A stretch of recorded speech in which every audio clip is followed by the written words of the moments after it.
Mr. Speaker, I also want to echo the words of those who've spoken ahead of me and support this particular bill from the onset. And just like my colleague and learned senior Honorable Otiende has spoken, I agree entirely with everything that is here, except for a few. Number one, Honorable Speaker, it's important for us to start defining our bills differently, or the bodies that we choose to manage particular sections of, to manage issues of our country differently. This bill is the Kenya Drugs Authority bill. If there is a way, sometimes we need to think through beyond appearing like we want to authoritize everything. That if it can be a service, you know, like the Kenya Drugs Service, something, so that it appears like it's not just an authority, but it's a service that also offers other things, not just regulations that, you know, that be. But be that as it may, Honorable Speaker, drugs is a general term. Human beings use drugs, but also animals use drugs. You know, we've got animals, and the science is the same. The scientists go through the same training. It's only that one is meant for a human being, and another one is meant for an animal. So the separation or the exclusion of the veterinary drugs from this particular bill is not right. My view, even as we go to the next step, that the committee should consider, just like Honorable Otiende has said, including the veterinary drugs.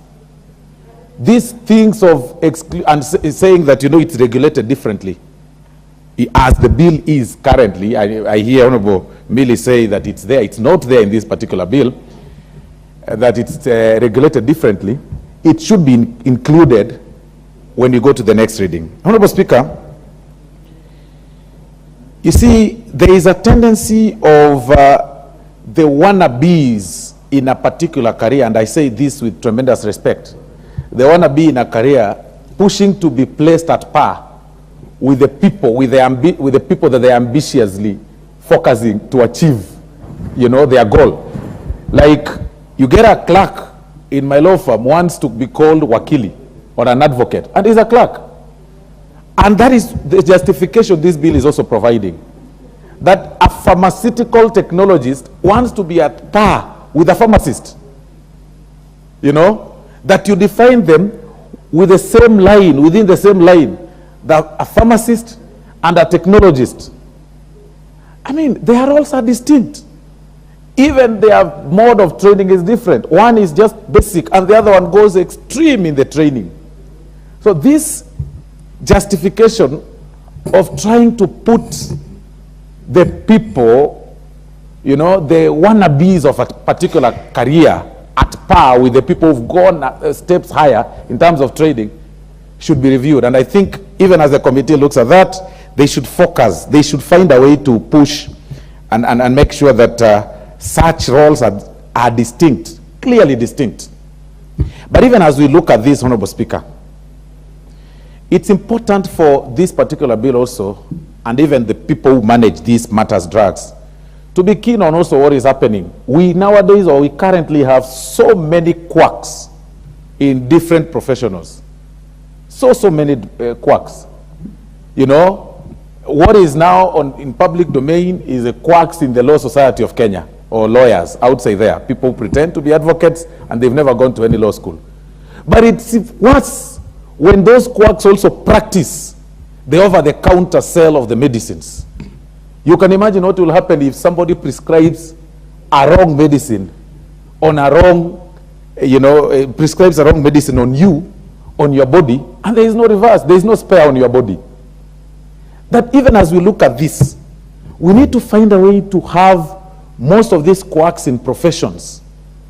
You know, people have sacrificed, gone to school, studied very hard, opened, you know, decided to have their businesses in pharmacy, and somebody comes next, collects allowances for another person who's gone to school, and then decides to wear a dust coat, you know, and calls himself doc or a pharmacist, and sells drugs and prescribes drugs. And those are the people you hear when you go to their pharmacies. They just tell you, you know, you say, I have a stomachache, and they tell you, you look like you have H. pylori. And they give you some kits without proper medical checkups. So even as we look at this whole thing, it's important for us to be keen on that. And those quacks are in the villages. I have seen so many in my constituency. You know, small chemists selling Panadol, selling everything, and others even doing abortions. Quite unfortunate.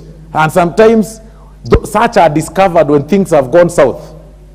So we also need to find a way to regulate and protect societies, professional bodies, professional societies. You know, like now this, the pharmacies and such. So that quality professions are protected, human life is also protected, and the dignity of a profession is guarded. I mean, it kills morale for one to go to school for nothing, because it's something that can be done by other people. And that is what now is happening in the hospitals. And Honorable Speaker, even in such, even as we talk about the drugs, others go to an extent of selling drugs that are expired, drugs that have been banned from some countries. And nowadays they know the science of human beings. They know that what people want. People want quick service, over the counter, and it becomes very easy to get a quack selling you, or even that pharmacy, a professional or qualified pharmacist selling you over the counter without prescription. If there is a way such can be stopped, you know, generic medicines, they tell you, you know, you've come for Panadol, this one is original, and that's how they say this is generic. So why are you selling generic? Why can't you sell me original? What is, how do we relate? If it does the same job, then why can't we have the original, even if the pricing is different? What is this? Is it business, trading business for human body?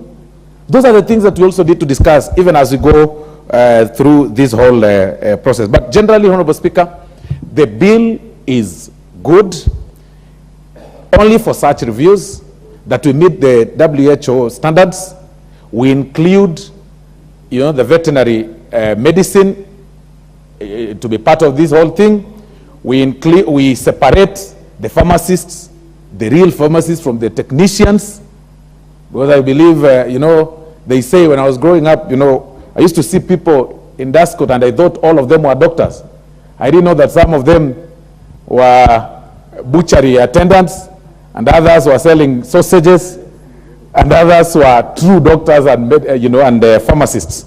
So once we are able to do that, the technologists aside, the pharmacists aside, then the bill as it is right. And that is why I want to congratulate Honorable Chair and your committee.